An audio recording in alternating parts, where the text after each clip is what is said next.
So welcome everybody to a new set of episodes in Adventures of Raymond. Takes on a slightly different style this time.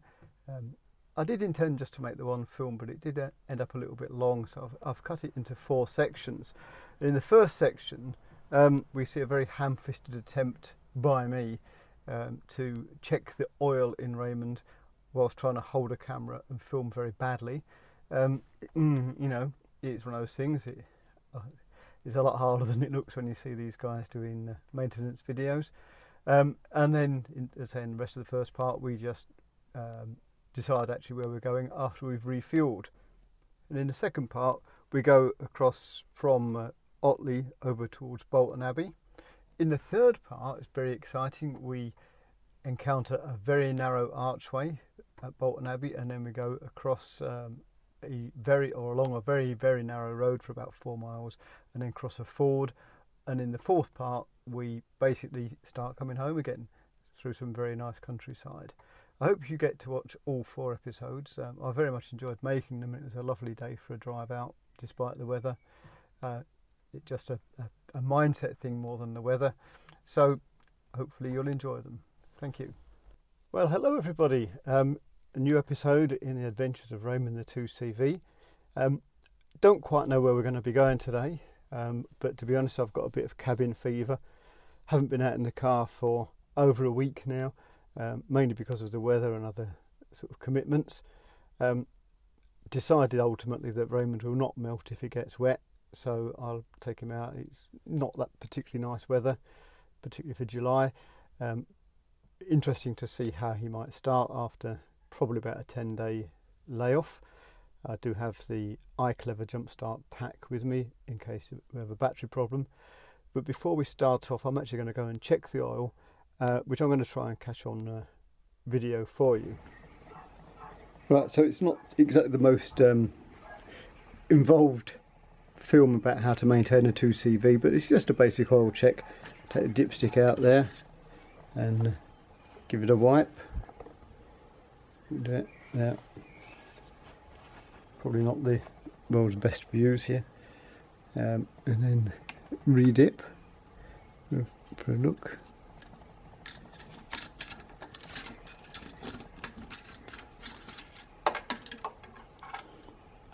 See, it's not easy, this car maintenance. I can't even get the dipstick back in.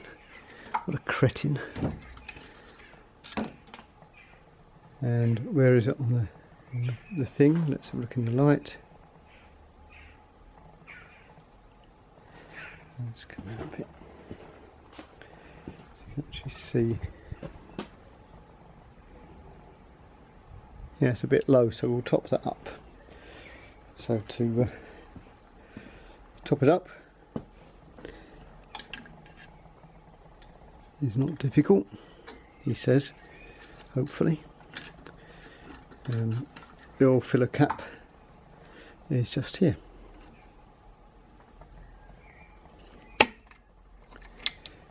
In there.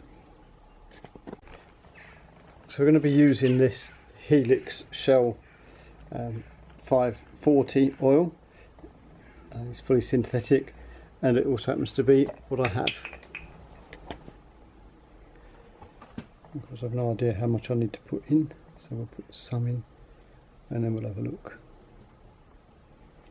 at the other dippage stick again.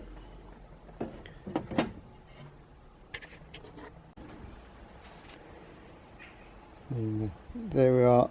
Probably doesn't come out that well on camera, but I can see that's much better, possibly slightly full now actually, and I didn't put that much in, so perhaps it wasn't so bad after all. Some important things not to forget when you do this, of course, is doing up the oil cap, because that will go everywhere if not, and removing the oil if you happen to have left it under the bonnet like I did. Okay, well, I'm not sure whether the checking the oil is actually going to make the cut to the film. If it does make it, as you will see, I made a bit of a mess of it from a filming point of view, and then potentially have slightly overfilled with oil, but all these things are all part of the poor quality of Adventures with Raymond by me. So we're now going to start the car up. As I say, it hasn't been started for about 10 days. So let's see what happens. And we've got oil pressure light, so that's good. Full choke, and wow. Wow, wow, wow. How about that, guys and gals? So next thing to do is to get some fuel. Well, a successful filling up there. I think it's probably the first time I've managed not to end up with the petrol pouring out all over the car. It took £20. One of the things they don't tell you about a 2CV when you buy it, well they do, but it's not that well known outside 2CV circles, is there's no trip meter. So you really do rely on the fuel gauge to know how much petrol you've got. I mean, I've just filled up, the gauge is showing full, which is good. 17493 on the speedo. I don't think the car's done 17,000, it's done at least 117,000, or it's a new speedo, but there's no way it's a 17,000 mile car, and nor should it be. At this age, I mean 33 years, 17,000 miles, no, that's not right. But you know, to try and work out, I mean I sort of assume 50 to the gallon, and I think it's about a 5-gallon tank, so probably every couple of 100 miles I would look to fill up. So all those people with who criticise EVs for having short ranges, well really, you know, a lot of cars have as well. I still haven't really decided where we're going. We're going to head down, I think, towards Otley and then out across Blubberhouses. Where we go from there, I don't know.